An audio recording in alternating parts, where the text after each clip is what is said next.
لیکن جو شخص بھی تم میں سے موجود ہو اس مہینے میں، اپنے گھر میں موجود ہے، اپنے شہر میں موجود ہے، سفر پر نہیں ہے، یا یہ ہے کہ جو شخص بھی اس مہینے کو پائے، اس کی زندگی میں یہ مہینہ آ جائے، یہ برکتوں کا ایک موقع اسے مزید حاصل ہو جائے، فَلْيَصُمْ، یہ امر کا صیغہ ہے، یہ وجوب ہے مطلقاً۔ اب اس میں جو دو رعایتیں پہلے دی گئی تھی ان میں سے ایک کو برقرار رکھا، وَمَنْ كَانَ مَرِيضًا أَوْ عَلَى سَفَرٍ فَعِدَّةٌ مِّنْ أَيَّامٍ أُخَرَ،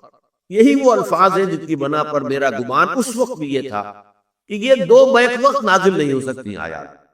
یہ جو تکرار ہے بیماری تکرار ہو جائے گی پھر اگر ایک ہی وقت میں نازل ہو رہی ہے، اور قرآن مجید کی فصاحت اور بلاغت سے یہ چیز بعید ہے کہ وہاں پر اس طرح کی تکرار بلا سبب ہو رہی ہے۔ قرآن میں اور بہت سی آیات ہیں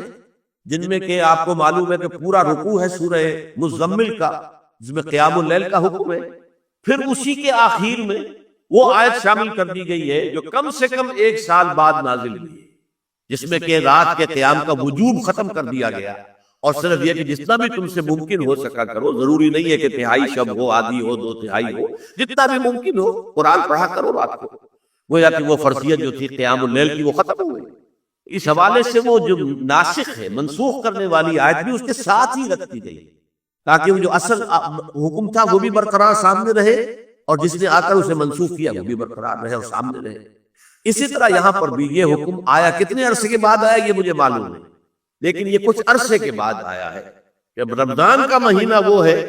کہ جس میں قرآن نازل کیا گیا۔ اب جو شخص بھی اس مہینے کو پائے اس پر لازم ہے کہ اس کے روزے رکھے۔ ہاں، من کان مریضا او علی سفر، جو شخص ہو مریض، بیمار ہو یا سفر پر ہو، فعدۃ من ایام اخر، تو وہ تعداد پوری کر لے دوسرے دنوں میں۔ یرید اللہ بکم الیسر ولا یرید بکم العسر، اللہ تمہارے ساتھ آسانی چاہتا ہے، سختی نہیں چاہتا۔ یہ اصل میں کیوں کہا ہے؟ اس کی وجہ سمجھ لیجئے، آج بھی آپ کو اپنے ہاں ایسے لوگ مل جائیں گے جن کا تقویٰ کا تصور اتنا غلط ہو گیا ہے کہ 104 درجے کا بخار ہے، روزہ چھوڑنے کو تیار نہیں۔ بھلے آدمیوں، اللہ نے تمہیں ایک رخصت دی ہوئی ہے تو خامخواہ اپنے اوپر یہ شدت کیوں لے رہے؟ لیکن لیتے روزہ چھوڑنے کو تیار، روزہ قضا نہیں کرتے، سفر پر جا رہے ہیں اور روزہ قضا کرنے کو تیار نہیں۔ ایک موقع پر ایک غزوے کے دوران ایسا ہوا کہ کچھ لوگوں نے روزہ رکھا ہوا تھا، لیکن وہ اتنے یوں سمجھیے مزمحل ہو گئے کہ جب پڑاؤ پر پہنچے تو جن کا روزہ نہیں تھا انہوں نے تو بڑی چاق و چوبند طریقے سے خیمے نصب کیے، سارا بندوبست کیا، اور یہ جا کر بے سود ہو کر بے ہوش ہو کر گر پڑے۔ تو حضور نے فرمایا ان کو دیکھ کر، لیس من البر الصیام فی السفر، سفر میں روزہ رکھنا یہ کوئی نیکی کا کام نہیں، یہ نیکی کا غلط تصور ہے کہ جو تم نے اپنے اختیار کر لیا۔ یہ تمہارے اندر تشدد پسندی پیدا ہو رہی ہے۔ دین کے احکام میں جو مقصد ہے وہ کیا ہے؟ یرید اللہ بکم الیسر ولا یرید بکم العسر۔ اسی پر عمل کرتے ہوئے حضور نے فرمایا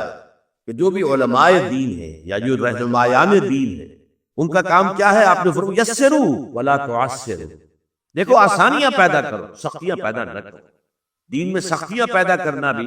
وہ اسر اور اغلال بن جاتا ہے کہ جس کو رفع کرنے کے لیے اور جس سے لوگوں کو، یہودیوں کو اور تمام اہل کتاب کو نجات دینے کے لیے اللہ تعالیٰ نے اپنے رسول محمد صلی اللہ علیہ وسلم کو بھیجا۔ وَيَضَعُ عَنْهُمْ إِصْرَهُمْ وَالْأَغْلَالَ الَّتِي كَانَتْ عَلَيْهِمْ، کہ جہاں وہ نیکی کا حکم دیتے ہیں، بدی سے روکتے ہیں،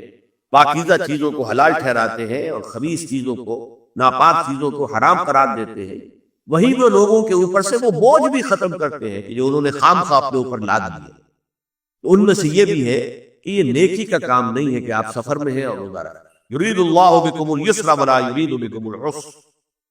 وَلِتُكْمِلُوا الْعِدَّةَ، لیکن یہ بات واضح رہے کہ اب تمہارے لیے تعداد کو پورا کرنا لازم ہے۔ یہ نہیں ہے کہ آپ اس کی جگہ پر فدیہ دے دیں تو بات پوری ہو جائے، نہیں۔ روزے کی تعداد آپ کے رمضان میں 2 روزے 3 روزے چھوٹ گئے بیماری کی وجہ سے، ٹھیک ہے، لیکن دوسرے دنوں میں اس کی قضا دینی لازم ہے۔ وہ روزے رکھنے جو ہے آپ پر لازم ہے، ان کی تعاقب کا کوئی بدل جو ہے وہ فدیہ نہیں ہو سکتا۔ البتہ یہ نوٹ کر لیجئے، یہ حکمت نبوی ہے کہ یہاں اگرچہ وہ فدیے کا حکم جو ہے گویا کہ بظاہر قرآن مجید کے الفاظ سے محسوس ہوتا ہے کہ مطلقاً منسوخ ہو گیا، لیکن حضور نے اس کو خاص حالتوں میں باقی رکھا ہے۔ کوئی شخص اتنا بوڑھا ہو چکا ہے یا خاتون اتنی بوڑھی ہو چکی ہے کہ دن بھر کا فاقہ جو ہے اس میں اندیشہ ہے کہ کہیں ہلاک نہ ہو جائے. کوئی مریض ہے، مرد ہے یا عورت ہے، وہ ڈائبٹیز کی مریضہ ہے، اس کو وہ شوگر کا مرض ہے اور وہ اس کو برداشت نہیں کر سکتی، شوگر لیول بہت نیچے ہو جائے تو موت واقع ہو سکتی. کوئی ایسا مریض ہے جس کو مرض سے شفا پانے کی اب کوئی امید ہے ہی نہیں کہ میں مرض سے شفا پا جاؤں گا یا پا جاؤں گی تو اس کے بعد میں روزہ مکمل کر دوں. نہیں، ایسے لوگوں کے لیے حضور نے اس رعایت کو برقرار رکھا کہ ایسے لوگ اگر ایک مسکین کو کھانا کھلا دے تو یہ فدیہ بن جائے گا. لیکن جو بھی شخص صحت مند ہو اور صحت کی توقع رکھتا ہو، اور جو شخص بھی طاقت رکھتا ہو روزے کا قضا کر دینے کا، اس کے لیے لازم ہے کہ روزوں کی قضا کرے.